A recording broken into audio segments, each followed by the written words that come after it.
Bom dia a todos, sejam muito bem-vindos à segunda reunião do grupo Nascidos de Novo. Hoje a gente vai estar começando um tema muito legal, que é a leitura do primeiro capítulo, começar essa série sobre o Evangelho de João. Então, nada mais justo do que a gente começar logo no primeiro capítulo. O título da reunião de hoje é A Voz do que Clama no Deserto. Mas aí pode ficar a pergunta: por que estudar o livro de João? O primeiro livro que a gente vai pegar para aprofundar, para estudar, por que ele está sendo o livro de João? Bem, existem alguns motivos, na verdade. O livro de João ele contém grandes fundações em relação a toda a Bíblia. Eles nos ensinam coisas muito básicas, coisas muito importantes, como, por exemplo, a divindade de Cristo, Cristo ser o Filho de Deus, Cristo ser Deus, nos ensina a importância da palavra de Deus, nos ensina muitos milagres também que Jesus fez, uma parte muito importante da vida de Jesus. Então, isso compõe o que é chamado de leite da palavra. O que é o leite da palavra? A Bíblia relaciona a vida espiritual de uma pessoa que acabou de ser salva como o nascimento de novo, como a gente já viu anteriormente. Então, a pessoa ela nasceu de novo. Quando uma pessoa nasce, ela já nasce idosa? Ela já nasce um adulto? Não, ela nasce um bebê. Ela nasce uma criancinha. E com o tempo ela vai crescendo. Da mesma forma que é o nosso nascimento natural, a Bíblia também compara com o nosso nascimento espiritual. E a gente tem determinados alimentos e determinadas maneiras que a gente consegue esse alimento diferente dependendo desse estágio que a gente está a partir do nosso nascimento. Então, no início, quando a gente é um bebê, a gente consome leite, a gente consome uma comida amassada, papinha, e a mãe que dá para o bebê. Então, quando a gente acabou de nascer espiritualmente, a gente está nesse período que ainda não fez a leitura da Bíblia, é muito importante que a gente esteja justamente reunidos para falar da palavra de Deus, que a gente busque pastores que preguem a verdadeira palavra de Deus, professores, seja o que for, para a gente poder estar sendo edificado. É como se a pessoa estivesse compartilhando esse alimento com você. Agora, com o tempo, a gente consegue ir se alimentando sozinho, a gente consegue fazer a leitura da Bíblia sozinho, a gente aprende muitas coisas, mas a gente nunca pode se esquecer da importância que é estar dentro de uma igreja, estar ouvindo a um pastor, que é uma pessoa de autoridade, que a Bíblia mesmo ensina que a gente deve estar presente, que a gente deve estar nesse período de comunhão para glorificar a Deus. Então, por mais que a pessoa seja, vamos dizer assim, um idoso em Cristo, ainda é importante que a gente esteja presente com o pastor em uma igreja aprendendo a palavra de Deus. Nunca chega um limite em que a gente fala, não, eu não preciso mais ler a Bíblia, eu não preciso mais estar ouvindo a pregação, enfim. Então, o livro de João ele contém bastante leite da palavra. Não quer dizer que é um livro que é 100% fácil, ele tem algumas passagens que são mais difíceis sim. Até para quem já leu uma vez a Bíblia do início ao fim, tem algumas passagens que elas têm um nível de complexidade maior, mas em geral o livro de João é um livro tranquilo e a gente justamente vai estar aqui buscando, vai ser o meu desafio aqui, tá trazendo uma explicação para essas passagens mais difíceis, fazer com que vocês que às vezes não leram a Bíblia pela primeira vez ou já leram a primeira vez, estão na segunda leitura, seja o que for, que vocês possam aprender. Tem outro ponto também que está relacionado com isso que eu falei anteriormente, os milagres, que são as histórias muito populares de Jesus. Então, pelo fato de serem histórias mais populares, tem muita chance de a gente já ter ouvido anteriormente em nossa vida. Não quer dizer que a gente ouviu ela corretamente, que a gente ouviu o que realmente significava certa parábola ou certo evento. Isso que é, de certa forma, uma faca de dois gumes as histórias bíblicas serem populares. Ao mesmo tempo que muitas pessoas ouviram falar, então é mais fácil da pessoa relacionar com uma memória que ela teve. Eu já tenho uma noção de como é essa parábola. Na maioria das vezes, a interpretação contada para essa história, para essa parábola, é uma totalmente diferente da real. Então, acaba que a gente tem que se esforçar também para tirar certas pré-definições que a gente já tem sobre essas histórias. Outro ponto também muito importante, o livro de João ele contém ótimos, excelentes versículos para evangelizar. Constantemente, Jesus está focando que a salvação é pela fé, que a salvação é crendo nele, que é a vida eterna, vida eterna, vida eterna.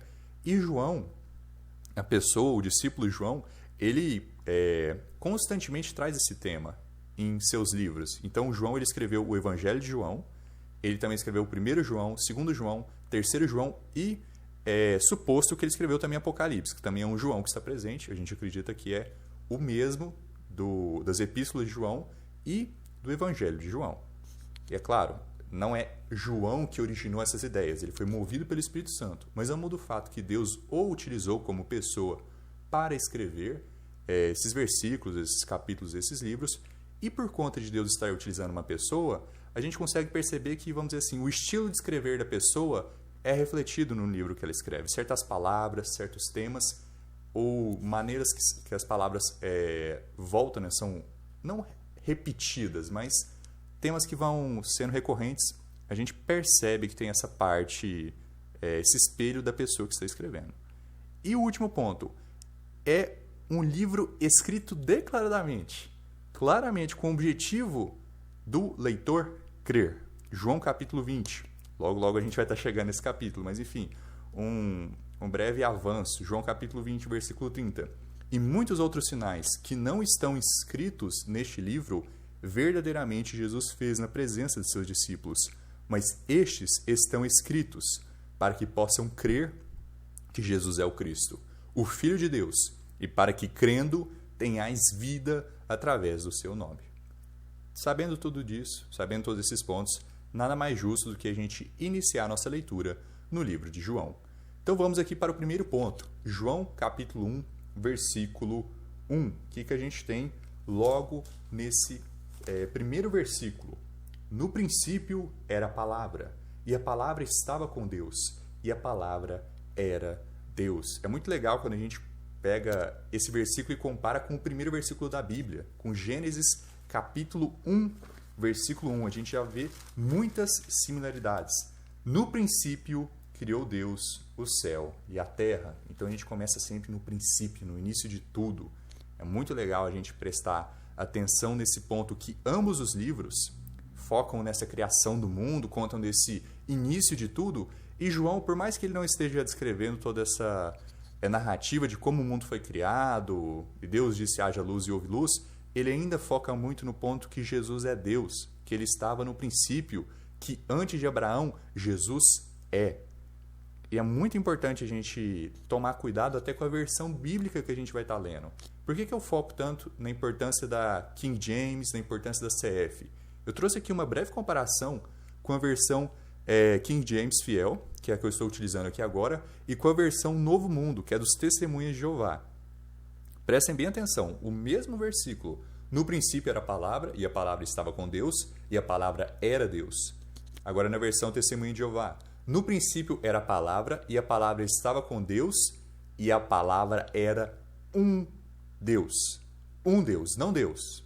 Eles não ensinam trindade, eles ensinam que Jesus é outro Deus. Eles ensinam que Jesus é um anjo que se tornou Deus. Isso é uma mentira. Isso não é encontrado na Bíblia. Isso é uma corrupção, até porque eles não têm nem manuscrito para traduzir. Não é como se isso estava no grego. Eles, chegou em determinado ano, eles literalmente criaram uma versão do zero. Não é nenhuma tradução. Mas enfim, isso é um versículo que muitas vezes é atacado por diversas religiões, por diversas versões falsas da Bíblia. Então a gente precisa tomar cuidado, porque isso é uma doutrina, isso é um alicerce, isso é um fundamento essencial para nós como cristãos. Jesus Cristo é a palavra, e Jesus Cristo, ao mesmo tempo que ele estava com Deus, ao mesmo tempo que ele estava com o Pai, ao mesmo tempo que ele estava com o Espírito Santo, ele também é Deus. Então, vamos prosseguindo aqui para o segundo ponto, né? A gente está falando aqui de Jesus, a gente está aqui falando da palavra. Quem é Jesus? João capítulo 1, versículo 2 ao 3. Então, vamos aqui para João capítulo 1, versículo 2. Ele estava no princípio com Deus. Todas as coisas foram feitas por ele, e sem ele nada do que foi feito se fez. Mais uma vez a gente vê essa questão no princípio, e tudo foi feito por ele. Todas as coisas foram feitas por ele. Os mundos, os planetas, o universo foram feitos por Jesus. Quem é Jesus? Deus o Filho. O que Jesus fez? Ele criou os mundos. Não somente ele criou os mundos, mas ele também purificou os pecados de toda a humanidade. E ele é o primeiro fruto da ressurreição. Ele foi o primeiro que ressuscitou. Então eu trouxe aqui um trecho de Hebreus capítulo 1 para a gente poder também aprender umas informações muito legais sobre Jesus Cristo. Começando aqui no versículo 1. Deus, que várias vezes e de diversas maneiras falou no passado aos pais pelos profetas, nestes últimos dias falou-nos pelo seu Filho. Deus o Filho aqui, a quem constituiu o herdeiro de todas as coisas, por quem também fez os mundos.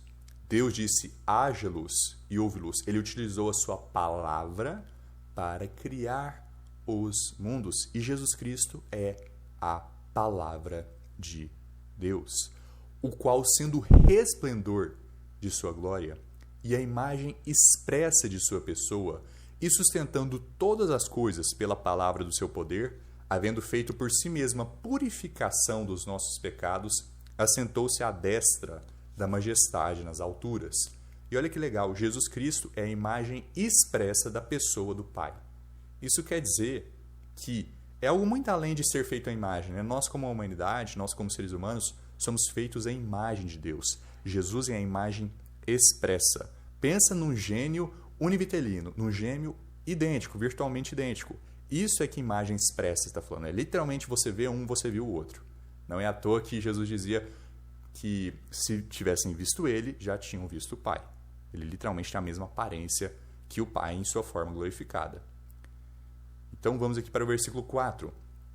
Tendo sido feito tanto melhor do que os anjos, assim obteve por herança um nome mais excelente do que eles. Porque a qual dos anjos disse ele alguma vez, tu és meu filho, neste dia te gerei. E outra vez, eu serei para ele um pai, e ele será para mim um filho. E outra vez, quando traz ao mundo o primogênito, diz, e que todos os anjos de Deus o adorem. Então aqui, em Hebreus, ele faz claramente uma distinção entre os anjos e Jesus Cristo. E até a gente pode parar para pensar e falar, nossa, mas por que ele está focando tanto nesse ponto, né? Quem falaria que Jesus é um anjo? Ou quem compararia Jesus com um anjo? Muitas. Muitas pessoas, especialmente dentro do Testemunho de Jeová, nos dias de hoje vão estar fazendo essa comparação. Então é até impressionante a gente ver o quanto que a palavra de Deus é perfeita, o quanto que ela nos avisa de coisas que vão estar presentes na nossa época, que às vezes não eram tão prevalentes na época do escritor de Hebreus, mas hoje em dia é. E anteriormente também sempre teve falsas doutrinas, não há nada de novo debaixo do sol. Versículo 7, concluindo aqui. E dos anjos diz, quem faz dos seus anjos espíritos e de seus ministros uma chama de fogo. Mas ao Filho ele diz, prestem atenção do que Deus o Pai está dizendo ao Filho. Teu trono, ó Deus. Deus o Pai chama Jesus de Deus. É para sempre e sempre. Cetro de justiça é o cetro do teu reino. Amaste a justiça e odiaste a iniquidade. Por isso Deus, também o teu Deus, te ungiu com o óleo da alegria, mais do que a teus companheiros. Ao mesmo tempo que Jesus é Deus, ele estava também com Deus. Porque Jesus é Deus? Sim. O Pai é Deus? Sim. O Espírito Santo é Deus? Sim. Mas Jesus é o Pai? Não. Jesus é o Espírito Santo? Não. O Espírito Santo é o Pai? Não. A doutrina de Trindade explica todos esses pontos. Então, vamos aqui a mais um ponto também que é muito interessante a gente entender. Nesse contexto que a gente está falando aqui de João, o mundo estava buscando por um Messias. O mundo estava esperando a chegada de um Messias. Porque é diferente do que muitos judeus vão tentar clamar, que, não, a história de Jesus ela surgiu do nada. A história de Jesus é uma invenção. Não, muito pelo contrário. A história de Jesus, ela estava presente desde o primeiro capítulo da Bíblia. Desde os capítulos iniciais, aqui eu trouxe um exemplo de Gênesis capítulo 3. Desde esse momento, as pessoas já sabiam que um Salvador viria, de que um Messias viria, de que alguém viria até nós. Então é bem interessante a gente entender esse contexto de pessoas que no passado estavam buscando a cruz, estavam olhando para frente, buscando a cruz. As pessoas que estavam na época de Cristo, que estavam olhando ao seu redor buscando essa cruz, né? Nossa, quando que o Cristo vai se manifestar? Em que cidade ele vai aparecer? A que momento? Era algo um tanto quanto eminente. E a gente tem, nós, nos dias atuais, olhando para trás, para a cruz. A cruz já aconteceu, Jesus já foi manifestado. O Messias não vai aparecer igual os judeus clamam, que o Messias ainda está por vir. O Messias já veio, ele já pagou pelos nossos pecados, ele já deu o exemplo que ele tinha que dar. De fato, Jesus vai voltar, mas não vai ser como os judeus estão esperando, não vai ser como o mundo está esperando. Isso é um tema que a gente também vai focar em outro momento. A segunda volta de Jesus, a terceira volta de Jesus, tópicos muito importantes também da gente ter compreensão. Mas enfim, eu trouxe aqui 6 pontos que a gente vê espalhados pelo Antigo Testamento, mas que contam todos a história de Cristo, que nos dá várias informações essenciais sobre Cristo. Só para vocês terem um contexto do que as pessoas no Antigo Testamento já sabiam sobre o Messias, já sabiam sobre essa pessoa que estava por vir. Gênesis, capítulo 3, versículo 14. E o Senhor Deus disse à serpente: por que tu fizeste isso, no caso de ter enganado a mulher? Tu és amaldiçoada acima de todo gado e acima de todo animal do campo. Sobre o teu ventre tu andarás, e pó comerás todos os dias da tua vida. E eu colocarei inimizade entre ti e a mulher, e entre a tua semente e a sua semente. Ela ferirá a tua cabeça. Olha aqui, a semente da mulher vai ferir a cabeça da serpente. E a serpente, e tu lhe ferirás o calcanhar. A partir daqui a gente já tem uma profecia de Cristo. Cristo foi manifestado para destruir as obras do maligno, para destruir as obras de Satanás. Desde aqui a gente já sabe que alguém viria, e esse alguém que viria, ele é da semente da mulher. Ele é filho de Eva, segundo a carne, isso quer dizer que ele é parte da humanidade, de um certo ponto. Outra questão muito importante, Deuteronômio capítulo 18. O Senhor teu Deus levantará para ti um profeta do teu meio, de teus irmãos, como eu. A ele ouvireis. Aqui Moisés está profetizando que um profeta vai vir, que Deus vai levantar um profeta de teus irmãos, do povo daquela época, do povo daquela nacionalidade, do povo de Israel.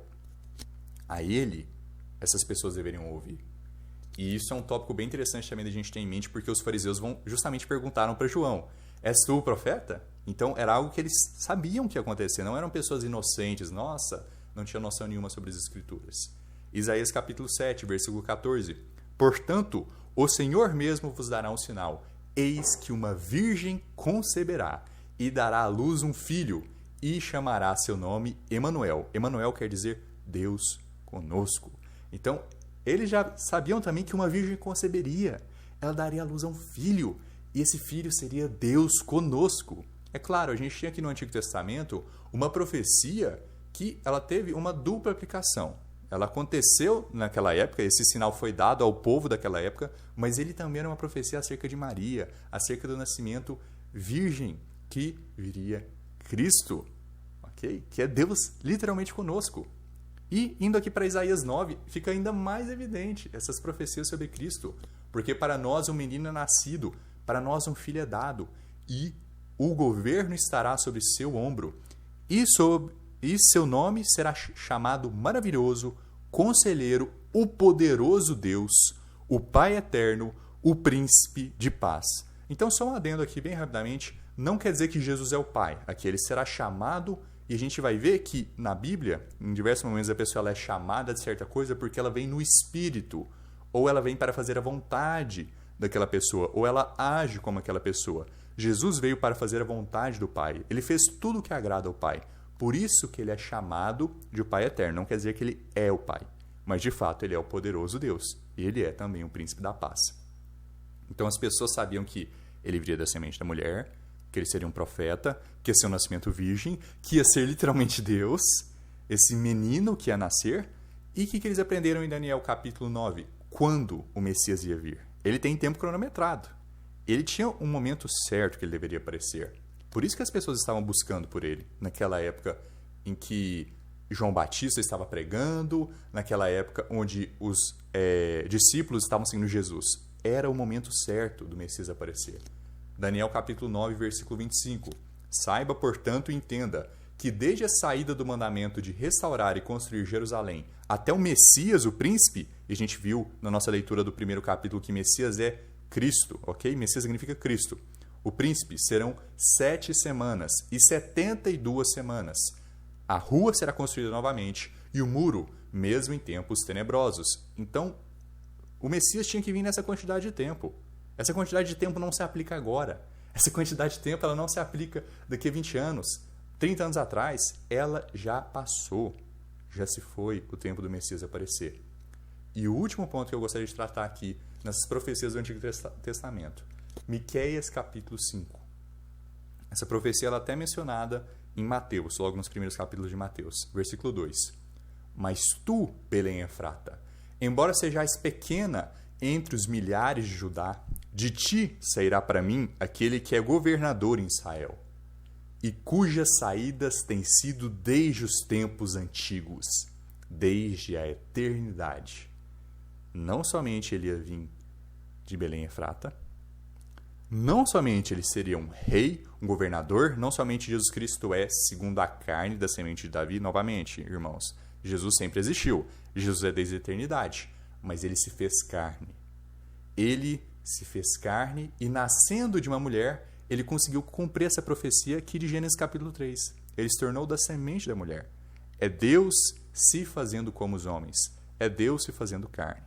Então aqui a gente vê em 6 pontos muitas coisas que as pessoas sabiam sobre o Messias. Primeiro, que ele ia ser da semente da mulher. Segundo, ele ia ser um profeta. Terceiro, um nascimento virgem. Quarto, literalmente Deus. Quinto, ele tinha uma época específica que ele tinha que aparecer, logo depois da construção de Jerusalém, depois da restauração do cativeiro da Babilônia. E último ponto, ele é um rei e ele é desde a eternidade. Prosseguimos então para o versículo 4.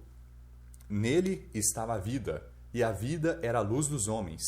E a luz brilha nas trevas, e as trevas não o compreenderam. E a luz...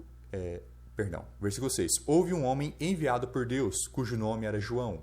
Este veio como testemunha, para dar testemunho da luz, para que todos os homens através dele pudessem crer. Ele não era aquela luz, mas foi enviado para dar testemunho da luz.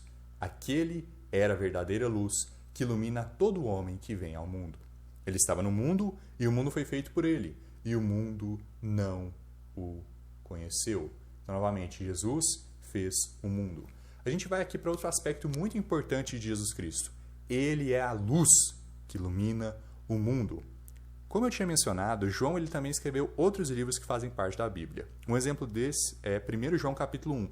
Vamos fazer uma breve leitura aqui para a gente entender mais um pouco desse aspecto da luz. Então, 1 João capítulo 1, versículo 5. Então, esta é a mensagem que dele ouvimos e vos declaramos, que Deus é luz e não há nele treva alguma. Se nós dissermos que temos comunhão com ele e andarmos em trevas, mentimos e não praticamos a verdade. Mas se andamos na luz, assim como ele está na luz, temos comunhão uns com os outros, e o sangue de Jesus Cristo, seu Filho, nos purifica de todo pecado. O que João está falando aqui? Deus é luz. Deus, ele é pureza. Deus, ele ilumina. Ele é como um farol numa noite escura. Ele nos guia por nossos caminhos. Ele nos ensina por onde devemos andar. E não é somente isso que a luz faz. Ela não somente nos guia, mas ela revela, ela expõe. Ela nos ajuda a diferenciar o certo do errado, o pecado da ação justa. Não foi uma coisa falada na leitura que a gente fez de Hebreus que Jesus amou o bem e odiou a iniquidade e odiou o mal. Deus nos ajuda a entender, a compreender a diferença de uma coisa da outra.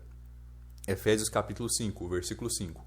Porque bem sabeis isto, que nenhum devasso, ou pessoa impura, ou homem avarento, o qual é idólatra, tem herança alguma no reino de Cristo e de Deus.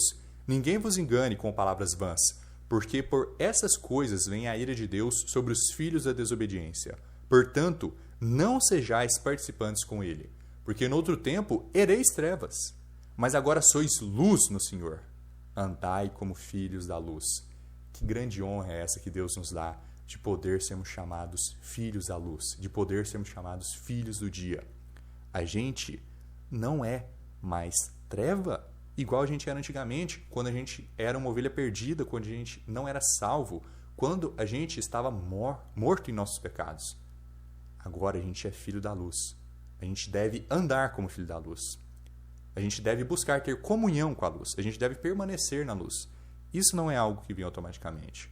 A gente não vai todos os dias acordar e só caminhar como filhos da luz. A gente precisa lutar para não buscar estar nas trevas, igual a gente estava nos dias passados, para a gente não buscar permanecer nos nossos pecados. Isso é uma guerra diária, isso é uma luta diária. E isso não envolve a salvação. A salvação aconteceu uma vez, em um determinado momento, quando a gente se tornou o filho da luz. Quando a gente se tornou o filho de Deus. Andar como filho da luz, andar como filho de Deus, fugir das trevas, permanecer em Cristo, isso são coisas que é sinônimo de carregar a cruz de Cristo, que são sinônimos de ser discípulos de Cristo, que são coisas difíceis que a gente tem que buscar cada dia de novo. A cada momento é um esforço novo. Isso é discipulado, isso é buscar fazer as obras, isso não é salvação. Espero que tenha ficado claro também essa diferenciação. E o último versículo aqui para a gente ler, Isaías capítulo 9, mais uma profecia acerca de Cristo no Antigo Testamento. Versículo 2. O povo que caminhou na escuridão tem visto uma grande luz. Aqueles que habitam na terra da sombra da morte, sobre eles a luz tem brilhado. Jesus Cristo, a luz que ilumina o mundo. E só quero puxar um pontinho aqui. Olha que coisa interessante. Ele falou de filhos da desobediência e depois ele falou de filhos da luz. O que tudo isso quer dizer? A Bíblia nos ensina que existem 3 tipos de filhos. Vamos aqui para João capítulo 1, no versículo 11. Ele veio para os seus e os seus não o receberam, mas a todos quantos o receberam, a eles deu o poder de se tornarem os filhos de Deus, aqueles que creem em seu nome, os quais não nasceram do sangue, nem da vontade da carne, nem da vontade do homem, mas de Deus. Essas pessoas que acreditaram em Jesus, que aceitaram Jesus, que colocaram sua confiança em Jesus, se tornaram em filhos de Deus. Esse nascimento não é um nascimento físico, esse nascimento não veio da vontade da carne, esse nascimento não acontece com uma pessoa falando assim, nossa, eu vou fazer tantas obras boas que eu vou nascer de novo. Eu vou ler tanta Bíblia que eu vou nascer de novo. Não é a gente que escolhe como que a gente vai nascer de novo.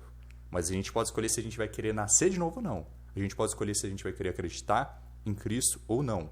Deus determinou que a única maneira que a gente possa ser salvo seja através da fé. Cabe a cada um de nós escolher se a gente vai querer acreditar ou não. Então, tendo visto essa questão sobre ser um filho de Deus, eu trouxe aqui os 3 tipos de filhos que a Bíblia fala. Basicamente um resumão de toda a humanidade. Toda a humanidade, cada pessoa, cada indivíduo está incluso, de certa forma, em um desses pontos. Tirando, no caso aqui, bebês, fetos, pessoas que acabaram de nascer, que ainda têm essa pureza. Eu não incluí eles nessa categoria. Essas pessoas que ainda estão vivas espiritualmente, que ainda não pecaram, que ainda não tiveram consciência do bem e do mal. Aqui é uma classificação para todo mundo que já desenvolveu consciência, que já pecou, que já morreu espiritualmente. Essas pessoas, quando ela morre espiritualmente, quando esse bebê ele cria consciência e peca pela primeira vez, ele se torna um filho da ira. A Bíblia o chama de filho da ira. Um sinônimo para filhos da ira. E eu deixei aqui essa lista de sinônimos para que qualquer um de vocês, quando estiverem lendo a Bíblia e a gente encontrar uma dessas palavras, vocês encontrarem um desses termos, vocês já podem lembrar e falar, não, é um sinônimo para tal termo. Isso significa a mesma coisa que aquilo ali. Filho da ira é sinônimo de quê? Filhos da desobediência. Justamente o que a gente viu aqui. Vem a ira de Deus sobre os filhos da desobediência. Ovelha perdida, não salvo, pecadores, tolo, insensato, morto espiritualmente. Então, os filhos da ira estão mortos espiritualmente. E essas pessoas, quando a gente está falando do livro da vida, o nome delas está escrito, mas ele não está selado. É importante a gente fazer essa diferenciação. As pessoas que morreram espiritualmente, mas ainda mantêm a sua vida física, e são filhos da desobediência, ovelhas perdidas, etc., o nome deles está escrito no livro da vida, mas ele ainda não foi selado. O que quer dizer que ele pode ser apagado, eventualmente. Agora, esse filho da ira, ele tem 2 rotas que ele pode tomar na vida dele. Ao ouvir o evangelho, pode ser que ele acredite, pode ser que ele escolha confiar, pode ser que ele escolha aceitar.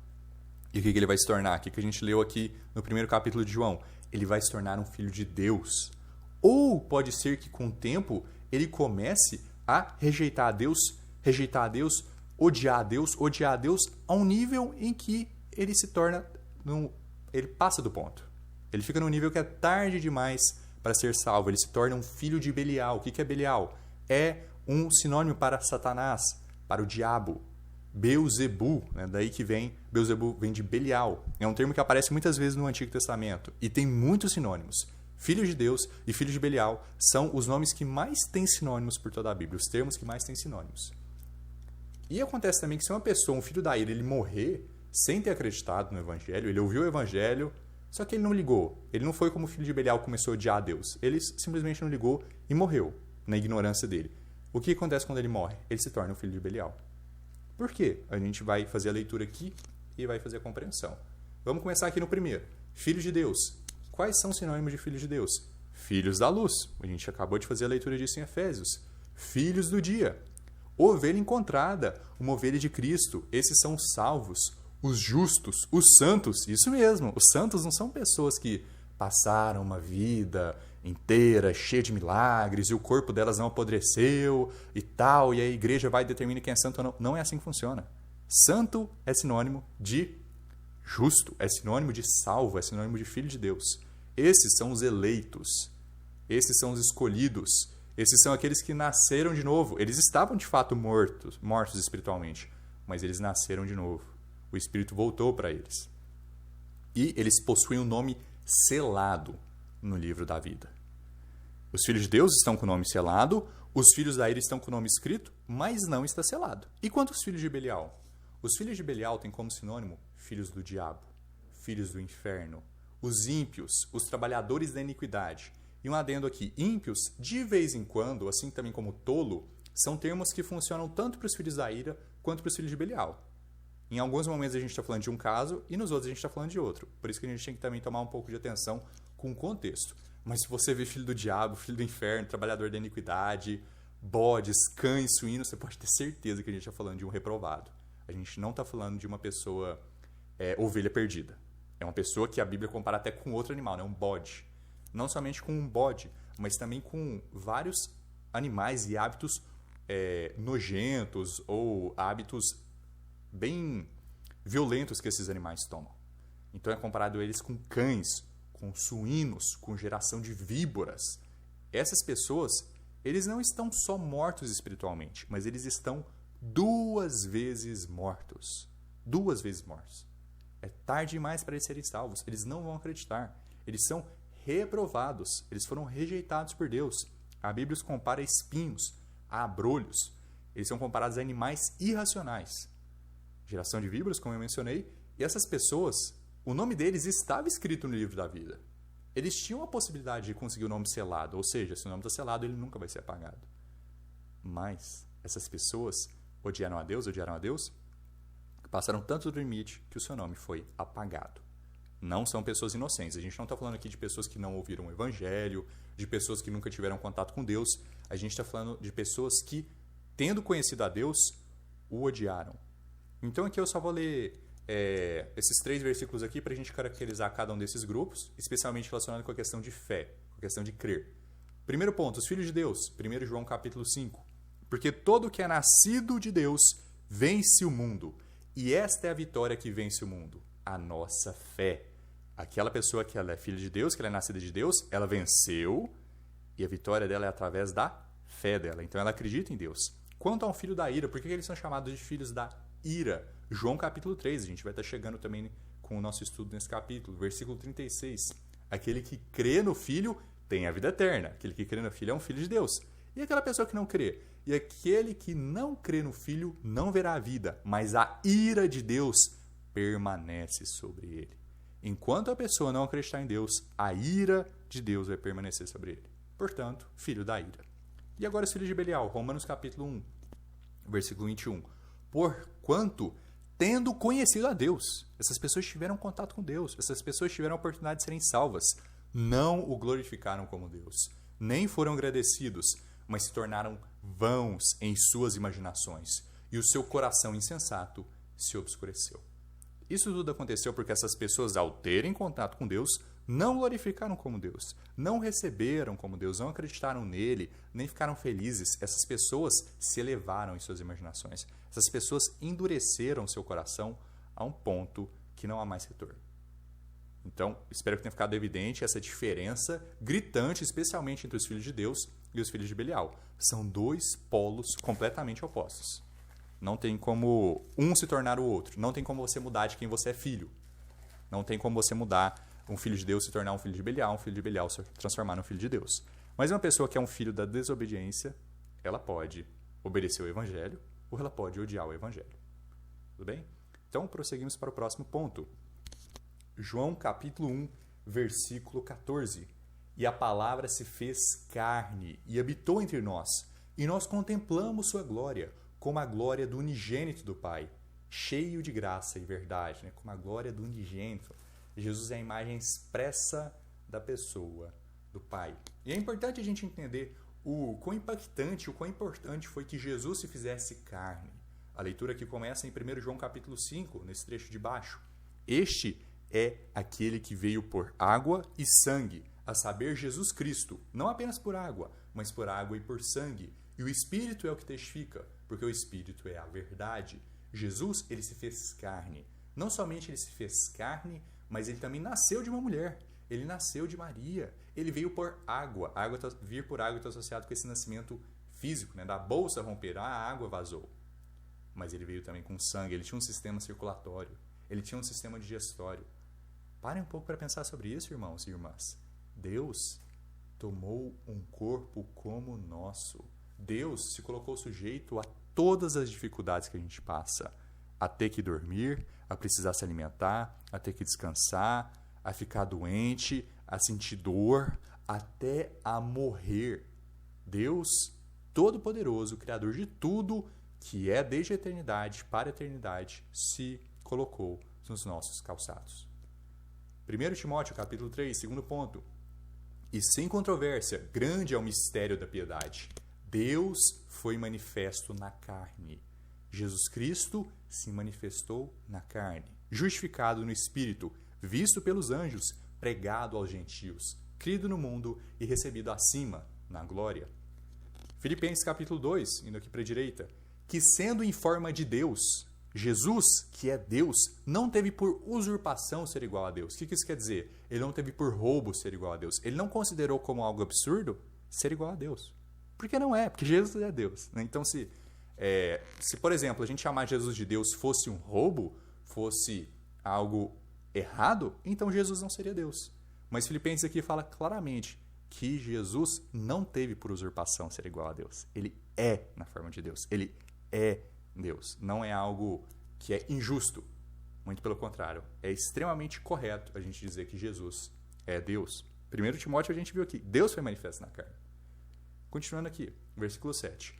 Mas fez-se sem reputação, tomando sobre si a forma de um servo, fazendo-se semelhantes aos homens, semelhantes a nós, e achado na forma de homem, humilhou-se a si mesmo, sendo obediente até a morte, e morte de cruz. Próximo ponto, Hebreus capítulo 4. Porque não temos um sumo sacerdote que não pode ser tocado com o sentimento de nossas fraquezas, porém, um que em todos os pontos foi tentado, assim como nós, porém, sem pecado. Jesus, ele se colocou na condição de humanidade totalmente, ao ponto que ele até foi tentado pela carne, ao ponto que Jesus Cristo foi tentado como nós somos. Ele sentiu as vontades, as fraquezas que nós sentimos, a preguiça, a vontade de pecar. Ele carregou literalmente o nosso peso, né? Ele agiu como nós agimos. Ele se colocou numa situação como nós vivemos. No caso, ele agiu como a gente age no sentido de ter que comer, de ter que dormir, de ter que respirar, né? Ele estava sujeito às mesmas fraquezas que nós estamos. Mas ainda assim, diferentemente do que a gente faz, diferentemente do que a gente faz todos os dias, Jesus Cristo nunca pecou. Jesus Cristo nunca falhou. Tentado, mas ainda assim sem pecado. E o último ponto. Lucas capítulo 2, versículo 52. E Jesus crescia em sabedoria e estatura e no favor para com Deus e os homens. Jesus ter se feito carne foi um ponto tão espetacular, tão grandioso, que Deus, ele literalmente se colocou no corpo de um homem ao ponto que, por um momento, é como se ele tivesse dado um congelamento, uma pausa no fato dele saber de tudo. É que Deus é onisciente, onipotente, onipresente. É como se ele tivesse dado uma pausa nessa onisciência dele. Porque quando ele se fez carne, ele não era um bebê que já sabia falar, um bebê que já saía andando. Ele passou por todos esses estágios que a gente passa de aprendizado, de crescer em sabedoria. Não é que Jesus já não sabia antes, mas é como se ele tivesse, por um momento, congelado, colocado em pausa toda essa sabedoria que ele tinha para ele ir reganhando com o tempo. Olha que maravilha! Por isso que fala sem controvérsia, porque realmente é um grande mistério. Realmente é uma coisa que deixa a gente impressionado, né? Deus se fazer carne. Você não vai encontrar isso em nenhum outro livro religioso. Tem muitas religiões que falam que Deus era uma pessoa que se tornou Deus. Ou algo do tipo. Mas o que o cristianismo ensina? Que Deus, Todo-Poderoso, tomou um corpo como o nosso, com as mesmas fraquezas que o nosso, e foi obediente até a morte por nós. Por conta de nós. Então a gente vai aqui para o próximo ponto. Quem é João, o Batista? Porque a gente vê que aqui que ele aparece bastante nesse capítulo. Mas ele é diferente, é importante a gente mencionar isso. Gente, João, o Batista, é diferente de João, o discípulo. João, o discípulo, ele escreveu esse livro, o Evangelho de João. João, o discípulo, ele escreveu o 1º João, 2º João, 3º João e o Apocalipse. João, o Batista, é a voz que clama no deserto. João Batista, ele é filho de Zacarias. João, o discípulo, ele é filho de Zebedeu, ele é irmão de Tiago. João Batista, ele é primo de Jesus. Então, se a gente parar para analisar, os dois são pessoas bem diferentes, que fizeram coisas diferentes, tiveram até fins diferentes também. João Batista morreu muito cedo nos evangelhos. Ele foi decapitado, infelizmente ele teve um fim muito triste, mas enfim, são pessoas diferentes. É importante a gente ter isso em mente. E com o tempo a gente vai familiarizando com essa diferença dessas pessoas. João o Batista, vamos aqui para o capítulo 1 de João, versículo 15. E João deu testemunho dele e clamou, dizendo: Este é aquele de quem eu falei. O que vem após mim existia antes de mim, porque ele era antes de mim. E de sua plenitude todos nós recebemos, e graça sobre graça, porque a lei foi dada por meio de Moisés, mas graça e verdade vieram por meio de Jesus Cristo. Nenhum homem viu a Deus em qualquer tempo. O Filho unigênito que está no seio do Pai, ele o declarou.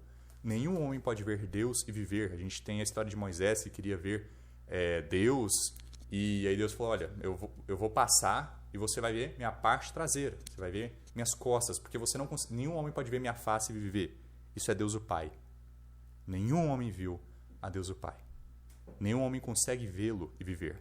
Mas Jesus é essa ponte que existe entre nós e Deus, o Pai. A gente tem várias aparições de Deus no Antigo Testamento. E Jesus está dizendo isso, né? O Filho unigênito está dizendo isso, que nenhum homem viu ao Pai, justamente demonstra que todas aquelas aparições no Antigo Testamento, Deus aparecendo para Abraão, a gente tem Jacó lutando com Deus e vários outros momentos, tudo isso era quem? Cristo. Era Jesus que estava aparecendo. Não Deus o Pai. Nenhum homem pode ver Deus o Pai e viver. Mas Jesus, nós podemos ter vida através dele. Então, continuando aqui a leitura, até o versículo 28. E este é o testemunho de João, quando os judeus enviaram sacerdotes e levitas de Jerusalém para lhe perguntarem: Quem és tu? E ele confessou e não negou, mas confessou: Eu não sou o Cristo. João Batista, o papel dele não era dizer que ele era o Cristo, não era fingir que ele era o Cristo. Não, ele apontava as pessoas para Cristo. E eles lhe perguntaram: Então quem és? És tu Elias? E ele disse: Eu não sou. És tu o profeta? E ele respondeu: Não. Olha que duas perguntas bem diferentes, né? És tu Elias? És tu o profeta? Mas vai ficar evidente do porquê dessas duas perguntas. Versículo 22. Então eles disseram-lhe: Quem és tu? Para que possamos dar uma resposta àqueles que nos enviaram. O que tu dizes de ti mesmo? Ele disse: Eu sou a voz do que clama no deserto. Endireitai o caminho do Senhor, como disse o profeta Isaías. E os que foram enviados eram dos fariseus. E eles perguntaram-lhe, dizendo: Por que então tu batizas, se não és o Cristo, nem Elias, nem o profeta? João lhes respondeu, dizendo: Eu batizo com água, mas está um entre vós a quem vós não conheceis. Este é aquele que vem após mim, que é antes de mim, cujos calçados eu não sou digno de desatar as correias. Essas coisas aconteceram em Betábara, além do Jordão, onde João batizava. Percebamos aqui a diferença gritante entre João, o Batista, e entre Jesus Cristo. João Batista não é digno de desatar as correias dos calçados de Cristo. E é interessante a gente ver também que Jesus Cristo vai dizer que João Batista é o maior homem entre aqueles nascidos dentre as mulheres. vejamos a diferença de homens para Deus. Vejamos a discrepância que é: o maior homem do mundo não é digno de desamarrar os calçados de Cristo. Então, para a gente entender sobre essa figura, a gente vê que claramente ele era um pregador, ele pregava no deserto, ele apontava as pessoas para Cristo, ele não clamava que ele era o Cristo, mas ele falava: olha, o Cristo vai vir, ele vai batizar vocês com Espírito, ele vai batizar vocês com fogo. E ele justamente era um pregador. Ele estava agindo como um profeta, apontando as pessoas para Deus, preparando os caminhos, endireitando os caminhos para a chegada de Cristo. E aqui eu trouxe 3 trechos iniciais dos outros evangelhos, Lucas, Marcos e Mateus, que nos ajudam a entender melhor sobre a figura de João, que nos ajudam a compreender melhor quem era essa pessoa. E a gente vai fazer a leitura de cada um desses trechos. Eu só vou beber uma água aqui bem rapidamente.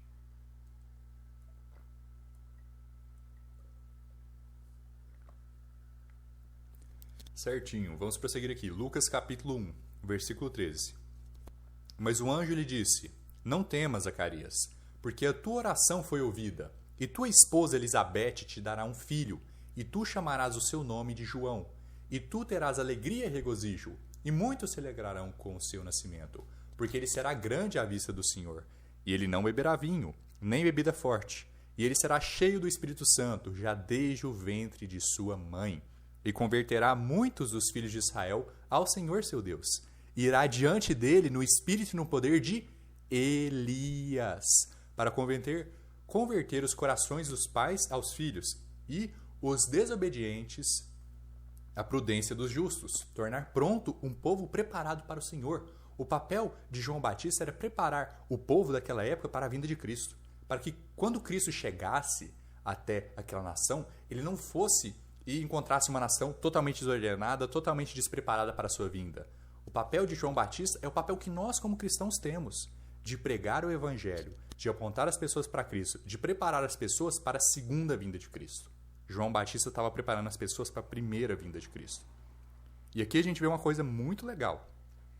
Ele foi no espírito e no poder de Elias. Por que as pessoas estavam perguntando, os fariseus estavam perguntando, essas pessoas enviadas, os fariseus, se João o Batista era Elias? Porque a gente tem profecias no Antigo Testamento acerca da vinda de Elias. Elias, ele era um profeta do Antigo Testamento, ele fez muitos milagres, ele é uma figura muito interessante, ele orou para que não chovesse por 3 anos e meio e não choveu. Literalmente parou os céus com a oração dele. Então, ele é um figurão, vamos dizer assim, do Antigo Testamento, uma figura muito importante, teve um impacto bem grande em sua época, muito importante. E tinham profecias acerca da vinda dele. Só que as pessoas, os fariseus, eles estavam engasgando no quê? Eles achavam que literalmente ia vir Elias. Mas é como eu descrevi anteriormente, que Jesus ele é chamado do Pai Eterno, mas ele não é Deus o Pai. Ele veio no espírito e no poder do Pai. Assim também João Batista, ele age como Elias.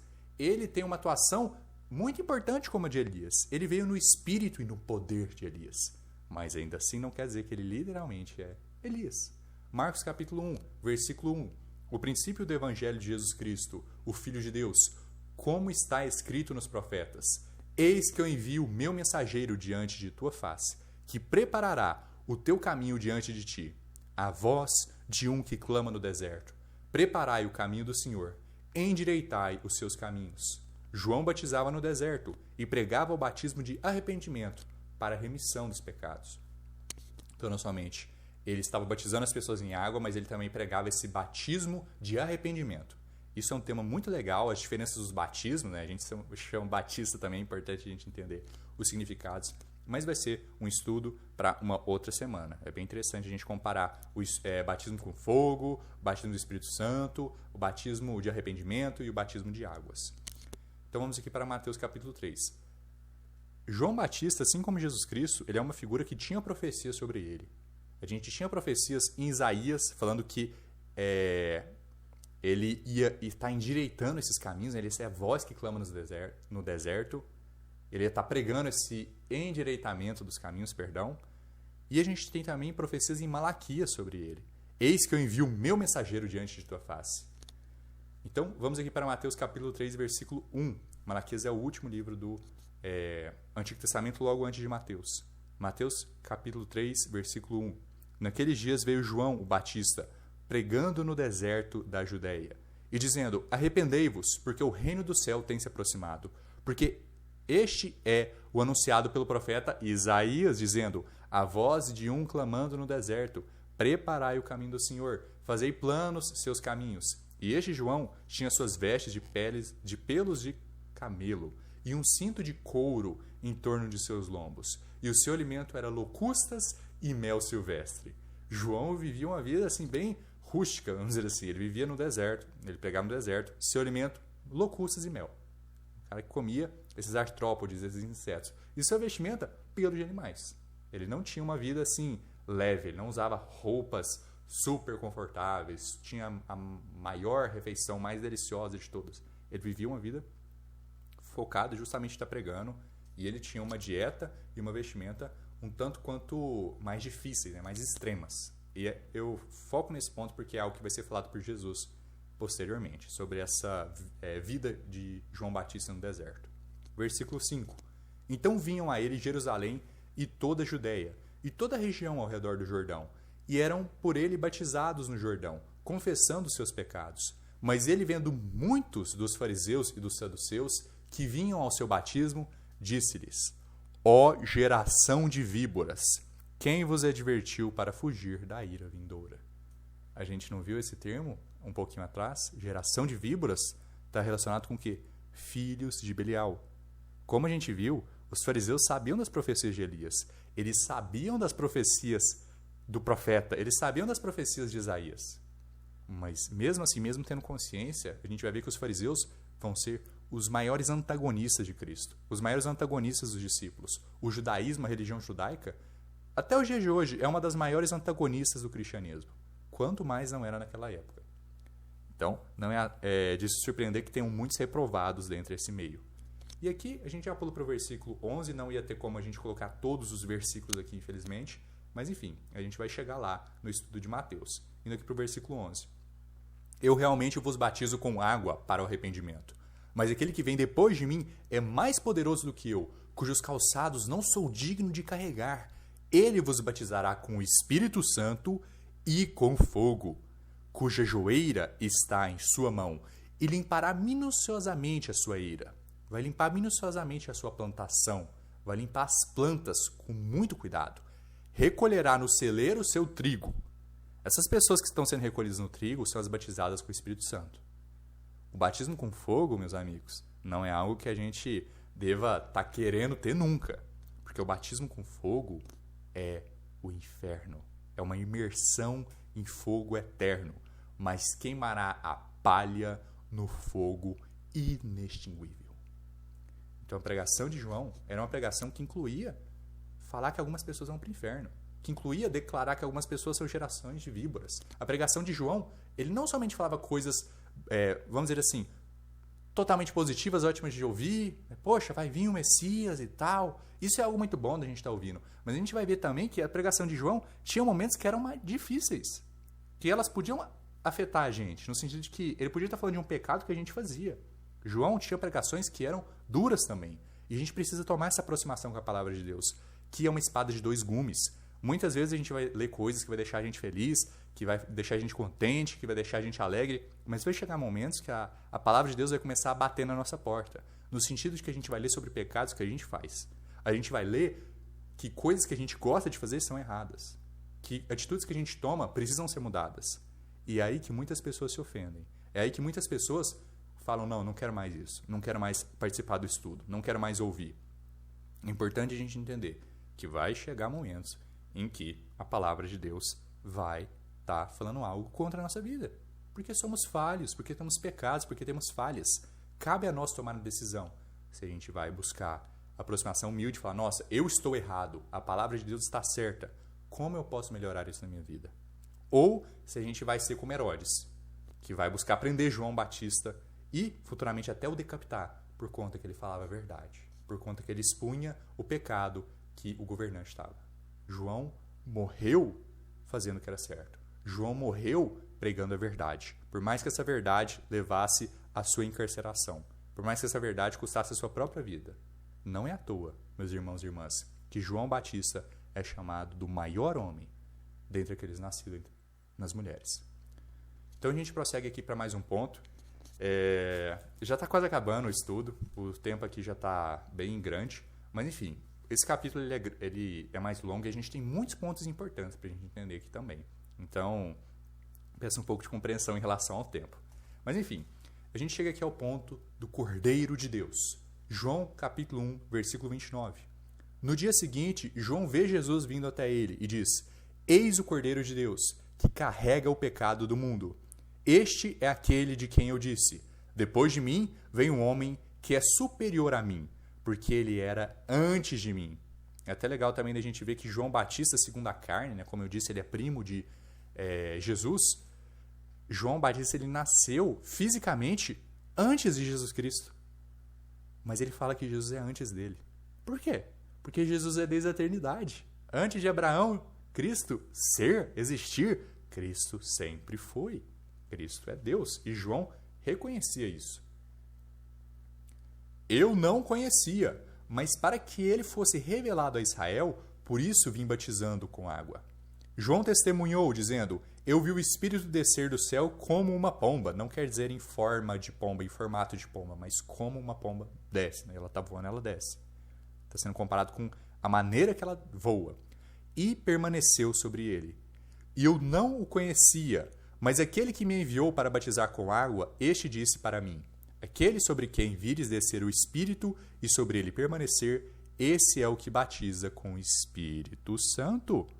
E eu vi e testemunho de que este é o Filho de Deus. No dia seguinte, João estava novamente ali, com 2 de seus discípulos. E olhando para Jesus enquanto ele caminhava, disse: Eis o Cordeiro de Deus. Por que Jesus Cristo é chamado do Cordeiro de Deus? Por que ele é comparado com esse animal? No Antigo Testamento, a gente tinha uma série de sacrifícios de animais que envolviam cordeiros, que envolviam pombos, que envolviam bovinos. E o que tudo isso queria dizer? Isso tudo representava o sacrifício de Cristo por nossos pecados. É muito importante também a gente entender que esses animais que estavam sendo sacrificados, eles deveriam ser perfeitos, no sentido de que eles não deveriam ter máculas, eles não deveriam ser cegos, eles não deveriam ser mancos, eles não deveriam ter alguma doença, está faltando alguma parte do corpo, eles deveriam ser íntegros, porque eles representavam Jesus Cristo, que não tinha pecado, que não tinha algum erro, que é perfeito, que é Deus e morreu por nós. Deus na carne. Romanos capítulo 5, vamos aqui para o versículo 12. Portanto, como por um homem, como por Adão, como por Eva, o pecado entrou no mundo, e pelo pecado a morte, assim também a morte passou a todos os homens, porque todos pecaram. Irmãos e irmãs, o pecado entrou no mundo por conta de Adão e Eva. Mas por que o pecado nos afeta? Por que a morte nos afeta, quer dizer? Por conta do nosso pecado. Não é o pecado de Adão que nos mata, é o nosso pecado que nos mata. É por conta dos nossos próprios erros que nós morremos. Essa ideia de pecado original que a Igreja Católica ensina não é verdade. A gente não herda pecado dos outros, mas a consequência do pecado afeta a todos. A dor que o pecado gera afeta a todos. Versículo 17. Porque se pela transgressão de um homem a morte reinou por meio de um, muito mais os que recebem a abundância da graça e o dom da justiça reinarão em vida por meio de um, Jesus Cristo. Portanto, assim como pela transgressão de um veio o juízo sobre todos os homens para a condenação, assim também pela justiça de um veio o dom gratuito, veio o presente de Deus sobre todos os homens para a justificação de vida. Olha que interessante, olha a importância de Jesus Cristo ter se feito carne. Por um homem o pecado entrou no mundo, por um homem a morte vai embora, a morte perde o seu poder. Por um homem o pecado é feito nulo. Que legal que é ver essa questão. Por conta de Adão, a gente já tem logo essa profecia que a gente leu em Gênesis capítulo 3, da semente da mulher, vindo alguém que ia pisar a cabeça da serpente. E por que Jesus Cristo ele conseguiu retirar o pecado? Ele conseguiu nos dar esse dom gratuito da vida. Colossenses capítulo 2, versículo 13. E quando vós estáveis mortos nos vossos pecados e na incircuncisão da vossa carne, vos vivificou juntamente com ele, perdoando-vos todas as ofensas, todos os pecados, apagando a escrita de ordenanças que era contra nós, a qual nos era contrária, e tirou-a do meio de nós, cravando-a na sua cruz, ele tirou esses pecados de nós, esses pecados que nos afetavam, esses pecados que nos colocavam nessa condição de morto espiritualmente, e ele carregou com ele mesmo. Ele pagou pelos nossos erros, por nossas transgressões, através das chibatadas, através do dano que ele levou, nós somos curados. Hebreus capítulo 7. Portanto, ele também é capaz de salvar perfeitamente os que vêm a Deus por ele, pois vive sempre para interceder por eles. Pois tal sumo sacerdote nos convinha, porque é santo, inocente, imaculado. Ele não tem algum erro, ele não tem alguma mancha, separado dos pecadores e elevado acima dos céus.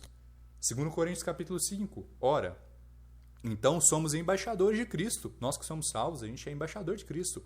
Como se Deus suplicasse por nós. Nós oramos, em nome de Cristo, que vos reconcilieis com Deus. Porque aquele que não conheceu o pecado, ele o fez pecado por nós, para que fôssemos feitos justiça de Deus nele. Por conta de Cristo ter se feito pecado por nossos erros, a sua justiça, a justiça de Cristo, que é santo, inocente, imaculado, separado dos pecadores, a justiça dele é dada a nós, é dada a quem crê, é dada aos seus filhos. Quão grande é a compaixão e o amor de Deus. 1 Pedro capítulo 2. Porque para isto sois chamados, pois Cristo também sofreu por nós, deixando-nos um exemplo, para que sigais as suas pisadas, o qual não pecou e nem malícia se achou em sua boca. Ele nos deixou um exemplo e ele nunca pecou. 1 Pedro capítulo 1. Porquanto vós sabeis que não fostes redimidos, não fostes salvos, não nasceram de novo com coisas corruptíveis, como prata ou ouro, da vossa vã maneira de viver, a qual recebestes dos vossos pais, mas com o precioso sangue de Cristo, como de um cordeiro, sem defeito e sem mancha, o qual foi verdadeiramente preordenado antes da fundação do mundo, porém manifestado nestes últimos tempos por vós.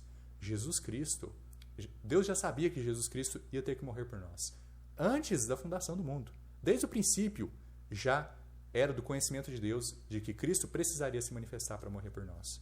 Por conta disso, o sacrifício de Cristo, ele está fora do nosso calendário e tempo presente, no sentido de que, quando Cristo morreu, ele morreu pelos pecados de Adão e Eva, pelos pecados de Caim, de Abel, dos primeiros seres humanos, dos seres humanos que estavam vivendo na época de Cristo e dos seres humanos que vieram depois de Cristo. Foi por toda a humanidade, por todos os períodos de tempo. Foi algo atemporal. Teve um efeito completo.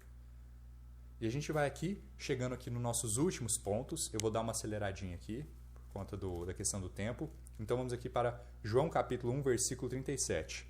E os 2 discípulos o ouviram falar, e eles seguiram a Jesus. Então Jesus virou-se, e vendo que o seguiam, disse-lhes, o que buscais? E eles disseram, Rabi, que traduzindo significa mestre, onde tu moras? A Bíblia tem essa questão muito legal, que ela traduz certas palavras para a gente, então a gente não precisa ficar adivinhando o que são. Rabi, mestre, Cristo, Messias, tudo bem? E ele disse-lhes, vinde e vereis. Eles foram e viram onde morava, e permaneceram com ele aquele dia, porque era cerca da hora 10ª. Um dos 2 que ouviram João falar e o seguiram era André, irmão de Simão Pedro. Ele encontra primeiro seu próprio irmão Simão e disse-lhe, nós encontramos o Messias, que é, sendo interpretado, o Cristo.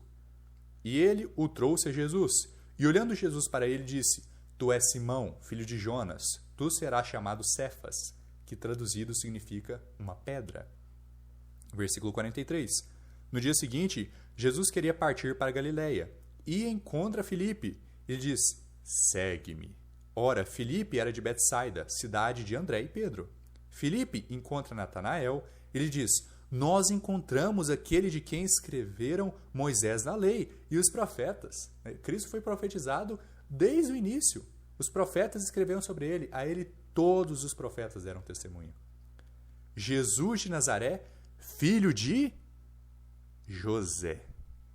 Muita atenção com essa fala aqui de Filipe, filho de José. Vamos continuar a leitura aqui. E Natanael lhe disse, pode haver coisa boa vinda de Nazaré? Filipe respondeu, vem e vê. Jesus, vendo Natanael aproximar-se dele, disse a seu respeito, eis um verdadeiro israelita, em quem não há engano, em quem não há culpa, em quem não há malícia. Natanael lhe disse, de onde tu me conheces? Jesus respondeu dizendo, antes que Filipe te chamasse, quando tu estavas debaixo da figueira, eu te vi. Natanael respondeu dizendo, Rabi, tu és o Filho de Deus, tu és o Rei de Israel. Olha a diferença da fala de Natanael e de Filipe.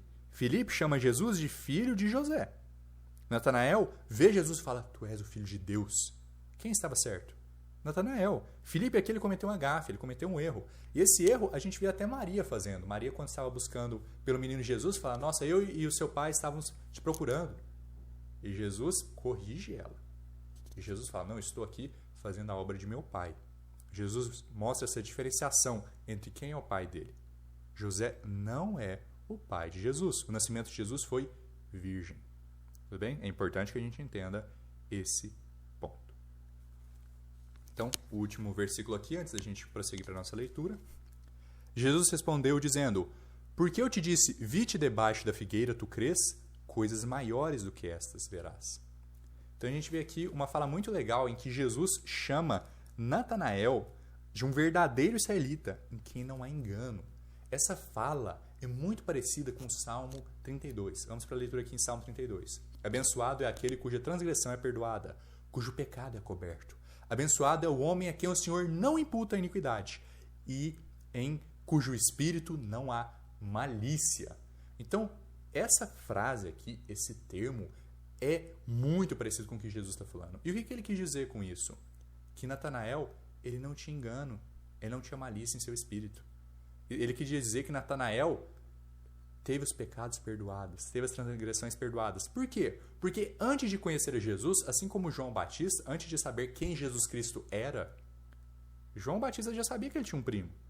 Ele já sabia que Jesus era primo dele. E ele sabia que o Messias viria, só que ele não sabia que esse primo dele era o Messias. Isso só foi revelado quando Jesus foi batizado, quando Jesus começou a sua pregação, a sua ministração. Natanael já acreditava na palavra de Deus. Natanael já tinha sido salvo. Ele já era um eleito, ele já era um santo. Só que ele não sabia quem seria essa pessoa que seria o Cristo. Ele estava buscando para essa pessoa, mas ele não sabia quem é essa pessoa. Por isso que Jesus, ao vê-lo, já diz, um verdadeiro israelita. Por isso que tem essa fala que pode parecer um pouco diferente. E olha que coisa interessante. Se a gente for para João capítulo 10... a gente vai ver também que quando Jesus fala com os discípulos, eles imediatamente seguem a Jesus. Eles imediatamente vão.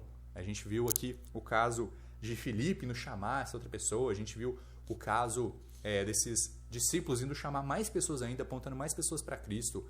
Mas olha que interessante. Ao ouvirem a voz de Jesus, eles já vão até elas. E outro ponto interessante. Jesus já conhecia Natanael. João capítulo 10, versículo 27. As minhas ovelhas ouvem a minha voz, e eu as conheço. Jesus conhece quem crê nele. Jesus conhece quem confia nele. Deus conhece essas pessoas. E elas me seguem. E dou-lhes a vida eterna. E nunca hão de perecer. E nenhum homem as arrancará da minha mão. Meu Pai, que as deu a mim, é maior do que todos. E nenhum homem pode arrancá-las da mão de meu Pai. As ovelhas de Cristo não seguem a voz de estranhos. As ovelhas de Cristo não são enganadas pelo anticristo, por falsas religiões, por heresias condenáveis. Essas pessoas que creem em Cristo, que são as ovelhas de Cristo, elas são salvas. Elas conhecem a voz do pastor, elas conhecem a voz de Cristo e elas o seguem. E elas não vão atrás de outros pastores, de outros cristos. E da mesma forma, elas são conhecidas por Cristo também. Então aqui, Jesus, filho de... a gente vê justamente essa gafe, esse erro que Filipe cometeu. Jesus não é filho de José. É algo muito importante a gente compreender. E a gente vai aqui para mais um ponto aqui. O último versículo, antes da gente encerrar aqui. E ele lhe disse, na verdade, eu vos digo, de agora em diante vereis o céu aberto e os anjos de Deus subindo e descendo em direção ao Filho do Homem. Essa é uma frase bem diferente, né? Uma frase que é até um pouco difícil de entender o que isso quer dizer. Vereis os anjos descendo, o céu aberto, né? Esses anjos indo em direção ao Filho do Homem, esses anjos descendo sobre o Filho do Homem. O que isso quer dizer? Se a gente for para Gênesis capítulo 28, a gente vai ver que justamente é falado de uma escada para o céu. Essa escada vindo do céu, chegando até o céu. Vamos fazer a leitura aqui. Gênesis capítulo 28. E ele sonhou, e eis que uma escada estava posta sobre a terra, e o seu topo alcançava o céu, e eis que os anjos de Deus subiam e desciam por ela. Isso também é um momento bem diferente que a gente vê. Jacó ele está dormindo, ele está fugindo de Esaú, seu irmão, que queria matá-lo por conta de mentiras que Jacó fez. Enfim, é uma história bem interessante também, mas para a gente focar em outro dia. E ele decidiu dormir e ele começou a sonhar. Ele viu essa escada posta sobre a terra, tão grande que o topo alcançava o céu. E esses anjos subindo e descendo pela escada. E eis que o Senhor estava em pé acima dela e disse: Eu sou o Senhor Deus de Abraão, teu pai, e o Deus de Isaque. A terra em que estás deitado darei a ti e a tua semente. Então a gente tem essa escada que está na terra, vai até o céu, e o seu topo leva a quem? Ao Senhor. O seu topo leva a Deus. Jesus Cristo é a nossa escada para o céu. Por isso da fala dele no versículo 51. Ele é a nossa escada. Ele é a maneira que nós conseguimos ter acesso a Deus o Pai. Nenhum homem pode ver a face de Deus o Pai e viver, mas nós podemos contemplar a face de Cristo. Mas nós podemos obter salvação através dele. João capítulo 14, versículo 6.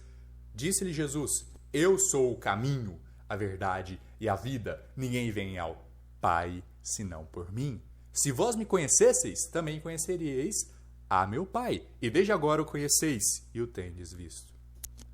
Que palavras maravilhosas, né? Pode parecer uma frase estranha se você olhar isoladamente em João capítulo 1, versículo 51, mas se você compara com Gênesis 28 e João 14, fica extremamente evidente o que é.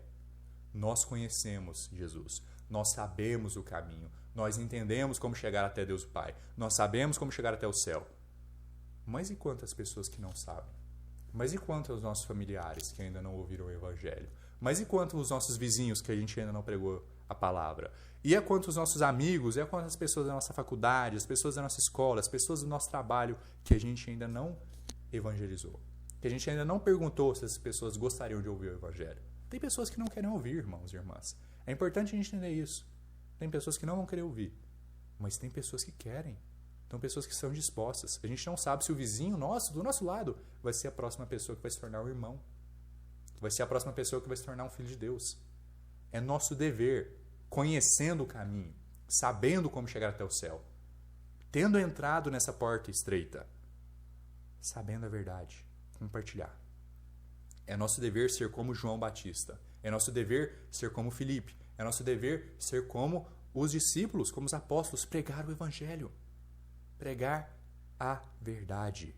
João capítulo 14, versículo 4. E para onde eu vou, vós sabeis, e o caminho vós conheceis. Cabe então a nós compartilhar. Cabe a nós bater de porta em porta, seja quem for, e pregar o Evangelho, tomando sempre cuidado com os filhos de Belial, com os cães, com os suínos, que não são pessoas que vão acreditar. Não são pessoas que adianta você pregar o Evangelho para eles. A Bíblia os chama de reprovados quanto à fé. Mas enfim, tendo tudo isso em mente, o próximo estudo vai ser justamente sobre como evangelizar, como pregar o Evangelho, o porquê de pregar e qual maneira a gente deve fazer isso. Muito obrigado pela participação nesse estudo de hoje, espero que tenha sido edificante. Foi um estudo mais longo, mas é um capítulo cheio de doutrinas extremamente fundamentais. Que Deus abençoe vocês e até mais.